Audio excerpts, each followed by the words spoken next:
स्वागत है बच्चों। बेटा रेशनल नंबर में ही आगे हम लोग आज सीखेंगे कि किस तरीके से ये पूरा जो वीडियो है ये हमें प्रूव करना होगा कि √2 एक इरेशनल नंबर है, √3 इरेशनल नंबर है, √5 इरेशनल नंबर है, √7 इरेशनल नंबर है, √11 इरेशनल नंबर है। यानी जितने भी रूट मतलब इनका सबका प्रोसेस बेटा एक ही होने वाला है। एक अच्छी चीज़ ये है कि अगर तुमने एक सवाल समझ लिया, हम एक सवाल लेके चल रहे हैं कि prove that √2 is a irrational number. अगर तुमने ये सीख लिया, तुम्हें सारे जितने भी स्टेप हैं सेम स्टेप से तुम्हें हर सवाल में जाना है। अब तुमसे क्या कहें √3 प्रूव करो इरेशनल नंबर है, उसी मेथड से कर लेना है। √5 सेम मेथड। क्या मेथड है देखो, हमसे कह रहा है कि प्रूव करो कि √2 एक इरेशनल नंबर है। तो हम इसमें बेटा अब एक अप्रोच उल्टी लेके चलते हैं। हम ये मान के चलेंगे, हमसे कह रहा है कि √2 इरेशनल है, हम ये मान के चलेंगे कि √2 क्या है, रेशनल है। एक हम अप्रोच ये लेके चलेंगे कि √2 क्या है, रेशनल। फिर हम सॉल्व करेंगे, सॉल्व करते करते करते करते लास्ट में हम अपने आप को ही रॉन्ग प्रूव कर देंगे, अपने आप को ही हम गलत साबित कर देंगे कि हमने जो शुरुआत में क्या लिया था कि √2 रेशनल है। अब जब हम गलत हो गए, √2 रेशनल है, तो ऑटोमेटिक वो क्या हो जाएगा, इरेशनल। ठीक है ना। तो इसमें हर सवालों में ये अप्रोच चलेगी। हम लेट कर लेते हैं, हम कर लेते हैं कि जो √2 है एक रेशनल नंबर है, हम मान के चल रहे हैं। जबकि हमें प्रूव करा रहा है कि इरेशनल है, लेकिन हम मान के क्या चल रहे हैं कि √2 एक रेशनल नंबर, अपने आप को गलत कर देंगे। तो √2 रेशनल नंबर है, तो भाई फिर हम A/B लिखो या P/Q, क्योंकि बुक्स में P/Q रहता है तो बच्चे P/Q को ज़्यादा प्रीफर करते हैं। A/B भी लिख सकते हो। अब जब हमने ये मान के चल रहे हैं कि √2 एक रेशनल नंबर है, तो √2 अगर रेशनल मान के चल रहे हैं तो भी प्रूव, मतलब इसको हम P/Q के फॉर्म में लिख सकते हैं। ठीक, हर सवाल में ही रहने वाला है। क्रॉस मल्टीप्लाई करो, P आ जाएगा √2, स्क्वायरिंग बोथ साइड। सो P² √2 का स्क्वायर करोगे 2 आने वाला है। अब यहाँ से बेटा तुमको जवाब देना पड़ेगा। अच्छा ये बताओ, क्या 2P² को डिवाइड नहीं कर रहा है? अरे क्या 2P, अरे इसको ऐसे भी तो लिख सकते हैं P²/2। क्या 2P² को डिवाइड नहीं कर रहा? कर रहा है ना। तो क्या 2 केवल P को डिवाइड नहीं करेगा? छोटे से बात समझो, अगर 2P² को डिवाइड कर रहा है तो 2P को भी डिवाइड करेगा। नहीं बात समझ में? अरे जैसे सपोज़ करो ये आपका है 4 का स्क्वायर/ 2 मान के चलते, तो ये एक तरीके से P है, तो 4 का स्क्वायर कितना आ जाएगा, 16/2। तो क्या 2 इसको P² को डिवाइड नहीं कर रहा? कर रहा है। क्या P को डिवाइड नहीं करेगा? यानी केवल हम 4 ले लें तब भी तो 2 आने वाला। अरे वही तो डिवाइड कर रहा है। जब 2P² को डिवाइड कर रहा है तो 2P को भी डिवाइड करेगा। जब 2P को डिवाइड करेगा इसका मतलब 2P का एक कॉमन, यानी 2P का एक फैक्टर हुआ कि नहीं हुआ? जब 2P² को डिवाइड कर रहा है, जैसे हमने यहाँ समझाया, तो 2P को भी डिवाइड करेगा। इसका मतलब कि हमने यहाँ से इस इक्वेशन से प्रूव कर लिया कि 2 is a factor of P। यही तो बात आ रही, यानी 2 क्या है, इसका एक फैक्टर हुआ P का। ये चीज़ क्लियर है? ठीक है। अब नेक्स्ट स्टेप में हमें क्या करना है बेटा, सारे सवालों में यही प्रोसेस चलने वाला है और कहीं से भी अलग कुछ नहीं होने वाला है। अब हम लेट कर लेते हैं P = 2m। लेट करते हैं, लेट P = 2m। अगर हमने m की वैल्यू 1 रखी, जो अभी हमने आपको बात बताई है कि जो 2 है P² को डिवाइड करेगा, तो 2P को हम यहाँ m की वैल्यू 1 रख के देखें जरा, तो 2 × 1 तो अपान में ही तो आ जाएगा। तो क्या 2P को डिवाइड नहीं करेगा? अरे m की जगह 1 रख सकते हो, 2, 3, 4, 5 कुछ भी रख सकते हो। तो एक हमने जनरल टर्म ले लिया कि P = क्या लेट कर लें, 2m। अब सपोज़ करो यहाँ पे अगर √3 होता तो यहाँ 3m लिख लेते। सपोज़ करो यहाँ √5 होता तो यहाँ 5m लिख लेते। सारे सवालों में यही रहेगा, P = 2m। ये P = 2m इस इक्वेशन में रख दो, इक्वेशन फर्स्ट में।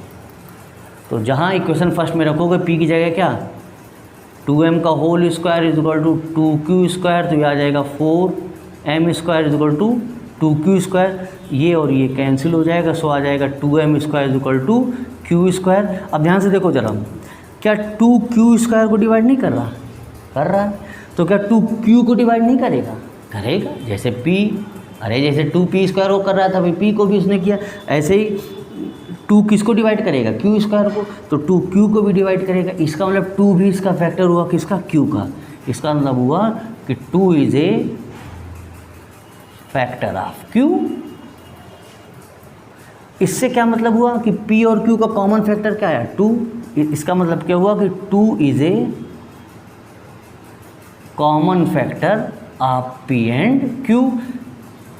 लेकिन हमने रेशनल नंबर में क्या पढ़ा था कि p और q का कॉमन फैक्टर 1 होना चाहिए। यहाँ पे कॉमन फैक्टर क्या आ रहा है? 2। डेफिनीशंस हमारी रेशनल नंबर की यही तो कहती थी कि हम p/q के फॉर्म में तो लिख रहे हैं, अच्छी बात है, लेकिन p और q का कॉमन फैक्टर 1 होना चाहिए। यहाँ पे हमारा कॉमन फैक्टर क्या आ रहा है? 2। इसका मतलब ये p/q यानी ये रेशनल नंबर नहीं हुआ, जो हमने शुरुआत में लेट किया था कि p/q हम मान के चल रहे हैं रेशनल नंबर, इसका मतलब रेशनल नंबर नहीं हुआ, क्योंकि यहाँ 2 निकल आया कॉमन फैक्टर, वहाँ होना चाहिए था 1। इसका मतलब जब ये रेशनल नंबर नहीं है तो फिर ऑटोमेटिक जो हमने एज्यूम किया था कि √2 भी है रेशनल नंबर, तो इसका मतलब हमने अपनी ही प्रूविंग को रॉन्ग प्रूव कर दिया, तो अपनी ही चीज़ को कंट्राडिक्ट कर दिया, अपनी ही चीज़ को मतलब अपोजिट में चले गए। इससे प्रूव होगा कि फिर √2 रेशनल नहीं होगा, क्या होगा? इररेशनल होगा। ये चीज़ क्लियर है? तो ये बेटा सारे क्वेश्चन में तुम्हें, अब सपोज करो यार इसी क्वेश्चन में हमसे कहता है √7 प्रूव करो इरेशनल है, तो √7 कर देते p/q, 7 = √7। फिर सेम जहाँ हमने लेट किया था p वहाँ 7m करना था तुम्हें। सारे क्वेश्चंस पे आप देखोगे यही आ जाएगा। इसके बाद एक क्वेश्चन और हमने लिखा है, ये कुछ मतलब तरीका यही रहेगा, उसको कैसे प्रूव करेंगे उसकी बात करते हैं। अब आप अपनी कॉपी से मतलब बुक से जब देखोगे तो चीज़ें आपको बहुत क्लियर होंगी। हमसे साहब कह रहा है कि प्रूव करो कि √5 - √3, अभी सिंगल हमारे पास एक √2, √3, √5 आ रहा। अब हो सकता है ये प्लस में आ जाए, माइनस में आ जाए, 2 नंबर आ जाए, इस तरीके से हमको ये प्रूव करना है कि ये इरेशनल है। तो हम फिर उल्टा लेके चलेंगे। हम क्या लेके चलेंगे कि भैया √5 - √3 क्या है, इसको हम एक्स लेट कर लेते हैं, मतलब इसको रेशनल लेट कर लेते हैं, और रेशनल नंबर हमने क्या लेट कर लिया? एक्स। हम ये मान के चलें कि ये रेशनल है, इसको हमने एक्स लेट कर लिया, स्क्वायरिंग बोथ साइड।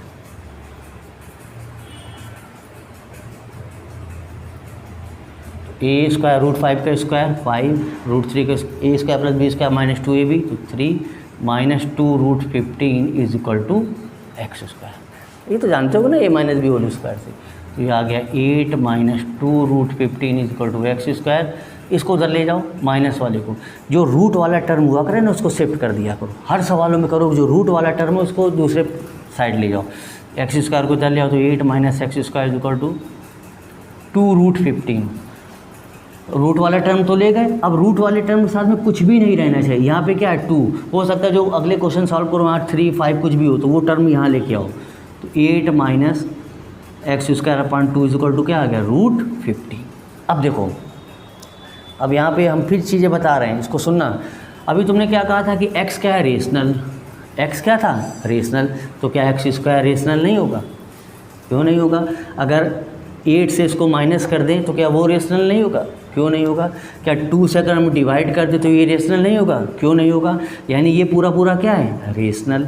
लेकिन हम ये जानते हैं ये रेशनल की प्रॉपर्टी से कि ये तो √15 तो इरेशनल नंबर होता है। हम ये जानते हैं कि √15 क्या है? इरेशनल है। और ये कह रहा है कि साहब ये टर्म रेशनल है। इसका मतलब हमने अपनी बात को क्या कर दिया? कंट्राडिक्ट कर दिया, अपनी बात को वायलेट कर दिया। इसका मतलब ये रेशनल नहीं है, तो फिर क्या है? ये ऑटोमेटिक इरेशनल हुआ। तो हम प्रूव कर सकते हैं कि √5 - √3 एक इरेशनल नंबर होगा। और इस तरीके से स्क्वायरिंग बोथ साइड इस तरीके से करोगे, रूट वाला टर्म इधर ले जाओगे, अपॉन में ले आओगे। x क्या है? रेशनल है, तो x² भी रेशनल होगा, तो 8 - x² भी रेशनल होगा। अगर 2 से डिवाइड करें तो वो भी रेशनल होगा। लेकिन √15 क्या भाई? √15 क्या होता है? इरेशनल। इसका मतलब ये चीज़ इसके इक्वल का हो, यानी ये भी क्या होनी चाहिए थी भाई? √15 भी क्या होना चाहिए था? रेशनल होना चाहिए, तभी तो इक्वल कर सकते थे। लेकिन √15 तो इरेशनल है। इसका मतलब ये जो हमने पूरी मैकेनिज़्म करी है, यानी ये हमारा प्रोसेस हमने अपने आप को रॉन्ग प्रूव कर दिया कि नहीं साहब ये तो क्या है? रेशनल। ये मतलब इरेशनल ही होगा। तो √5 माइनस √3 एक इरेशनल नंबर होगा। छोटी सी बात बेटा हम लोगों ने इस चीज़ को क्लियर किया। Thanks a lot.